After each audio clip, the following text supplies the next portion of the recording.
All right, sports fans, how's everybody out there doing? William Martin coming at you one more time here on YouTube with another edition of the 300 Pounds of Sports Knowledge Podcast. Now, after a stellar Saturday at the Final Four, which was preceded by an all around entertaining NCAA tournament, all right, it is all on the line tomorrow night in San Antonio. So it's just a matter to see who's going to cut down those nets, whether it's going to be the Florida Gators or the Houston Cougars. Now, Houston is looking to claim their first national championship in school history, while Florida is going for their third. And of course, this is Florida's sixth trip to the Final Four. Of course, they had success with that run that Billy Donovan had back when they went back to back in 2006 and 2007 with the likes of Al Horford, Joakim Noah, and sorts. But nonetheless, getting here and talking about this Florida team and talking about this Houston squad. We have got two battle tested teams who have showed their mettle throughout this tournament, especially last night in the semis. We saw Florida get down in the first half versus Auburn, and they dominated the second half as they outscored the Tigers 41-27. And I don't know about you, okay, but I am still attempting to digest what I saw last night with that epic late comeback by Houston as they stunned the Duke Blue Devils. But some key questions that have to be answered about this game, and some key questions that we're going to see answered through this contest tomorrow evening. First things first, you think about Houston and you think about their defense, and their defense was a big time factor in them coming back last night against Duke. Will that Houston defense be able to slow down Walter Clayton Jr.? As of right now, okay, in my opinion, Walter Clayton Jr. is the MOP of this tournament. And of course, if Florida is able to prevail tomorrow night, I truly do believe that Walter Clayton Jr. will be the MOP. You've seen what he has done in this NCAA tournament. He came up big for Florida in the second round as they knocked off the two-time defending champion Connecticut Huskies. He was big in the comeback in the regional final over Texas Tech as he dropped 30. And then, of course, uh, Florida was so different last night against Auburn when Clayton was on the court and when he wasn't. Matter of fact, when Auburn was able to get some separation from the Gators in the first half, it was when Clayton Jr. went to the bench. And then, of course, we saw that epic run that Florida went on in the early stages of the second half last night. Some big shots from Walter Clayton Jr. But of course, it's not just about him. I've talked about that. The depth of this Florida team. You look at their size up front with the likes of Alex Condon, Thomas Houck, and of course, Ruben Chinyello. And then another transfer for the Gators. I'm talking about Elijah Martin. This was a guy who was here 2 years ago when he helped Florida Atlantic get to the Final Four, and now he's got an opportunity to do something. And it's one of those where I know that Walter Clayton Jr. is going to get a lot of attention from the Houston defense, but you better not sleep on Elijah Martin if you are the Cougars tomorrow night. And it's not just him, Will Richard as well. So again, the depth of the Florida Gators, if they're going to win this championship game, it's going to be a big part of it. You and I talked about this relentless defense of the Cougars, and I'm going to keep talking about it because Houston just comes after you. Houston reminds me of a boxer that they want to get hit.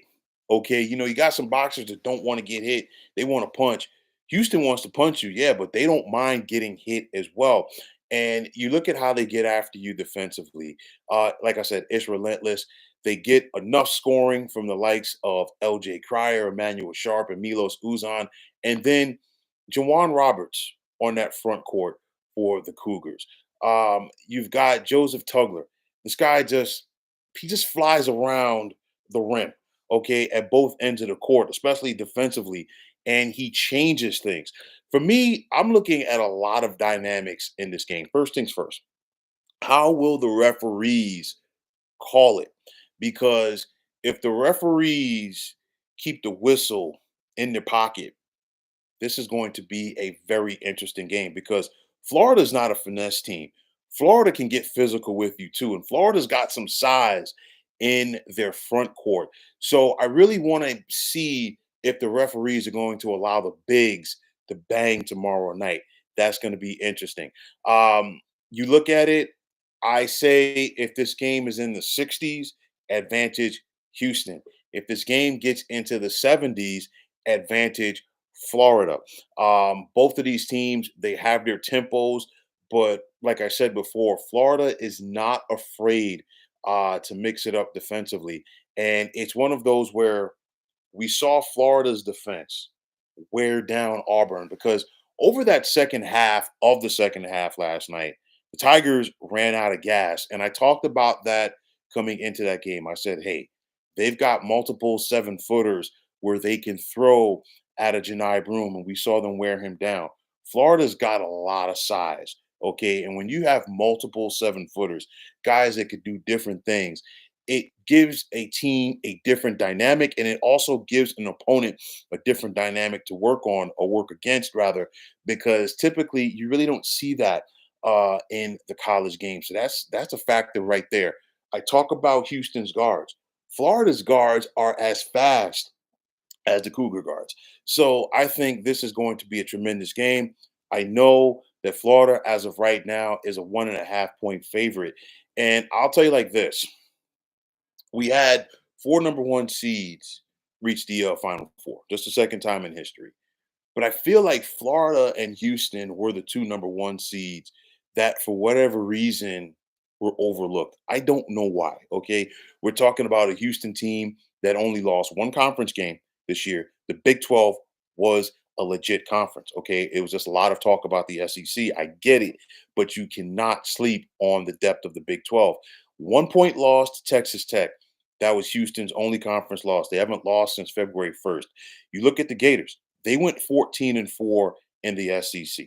Okay, you don't win 14 games in the SEC by accident. And like I said, after the SEC tournament, I really felt like Florida should have been the number 1 overall seed. No disrespect to Auburn, but I just look at the way that the Gators are playing down the stretch and how they got through things in Nashville, and more importantly, how they dominated. I talked about the mettle of these teams, both of these teams being tested, and you look at it. Florida, they were tested throughout the regular season in the SEC. Okay, coming in to this tournament, a lot of people wrote off UConn from the outside looking in. Florida had to work for that, having to work against a darn good Texas Tech team, and then of course the rematch with Auburn last night. This team is ready. Houston, what can you say? I mean, it's one of those where last night's both of the wins came down to coaching, and I feel that Todd Golden outcoached Bruce Pearl, and I can say the same for Kelvin Sampson outcoaching John Shire and Duke. But nonetheless, you've got 2 guys from 2 different ends of the spectrum, coaching wise, that are meeting tomorrow night in the championship game. Todd Golden has really turned around the fortunes of this Gators program very quickly, and he has gotten it back to a level that they haven't seen since the Billy Donovan days there. Okay. And you look at Kelvin Sampson. Kelvin Sampson, it's taken him so long to get to this level. Okay. And I'm not saying that in a disrespectful way. He got Oklahoma to the Final Four back in 2002. He got in Houston there a couple of years ago. The point I'm trying to make, this is his first time in a championship game. Kelvin Sampson has been a darn good coach at the college basketball level for a long time. It didn't work out in Indiana, brief stint in the NBA as an assistant coach. And you see what he has done for this Houston program. Kelvin Sampson's a Hall of Fame coach, in my opinion. And of course, a championship tomorrow night would only solidify it. I talked about Cougar Nation really showing up and showing out in the national semis. We're talking about a 3-hour drive from Houston to San Antonio. I guarantee you it's going to be predominantly a Cougar crowd tomorrow night. Every Houston alum that you could think about is going to be there. We saw Akeem Olajuwon there last night. We saw Jim Nance, and I think the Cougar alums are going to be coming out in waves. And don't sleep on Gator Nation either. Okay, they're going to be out there in full effect. I think this is going to be a great game. Hopefully, the referees leave their whistles at home and let these young men play. It's one of those where we heard people like Charles Barkley talk about it: skill over will, or will over skill.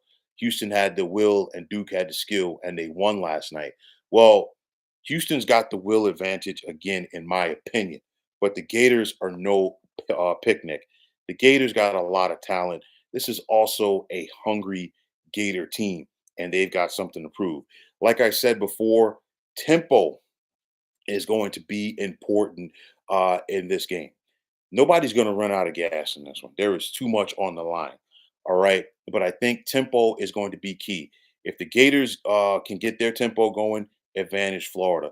Houston wants to grind it out. They want to make you work, and they want to earn, and they want to make you earn it. And like I said, going back to the boxing analogy, it's about the body blows. And we saw the body blows for the Cougars defensively last night against Duke. And of course, in the waning stages of that game, they took effect. But the Gators can mix it up as well because, like I said, they wore down Auburn, and the Tigers were not the same offensive team in the second half of the second half. This is going to be a tightly contested contest. I don't want to sound like a broken record, but it's all about tempo. Who establishes their tempo? More importantly, who comes out strong in the second half, because both of these teams were down early last night. They came back in the second half. Florida has shown that second half mettle throughout this tournament. I think the Gators find a way to get it done again. I think this game ends up in the 70s. Like I said, advantage Florida. And when it's all said and done, I like the Gators to claim the national championship tomorrow night in good old San Antonio. But folks, that is going to wrap it up. And as always, I want to take this time out to thank each and every one of you for tuning into the 300 Pounds of Sports Knowledge podcast here on YouTube. Now, if you like what you heard and saw on this podcast, please feel free to hit that like button as well as subscribing to this channel. I guarantee you it is greatly appreciated. Also, if you're on the X, formerly known as Twitter, please feel free to follow me at 300 Pounds of Sports. And like I always say, if you follow me, it'd be my pleasure to follow you right back. There's also the sports discussion group on Facebook at the Sports Depot 365, and you can check it out. Drop a line and be a part of one of the better sports debating sites going on social media. So, once again, fine folks, my name is William Martin. I'm signing off. And if you get the opportunity, definitely enjoy that game tomorrow night in San Antonio. Be well, everybody.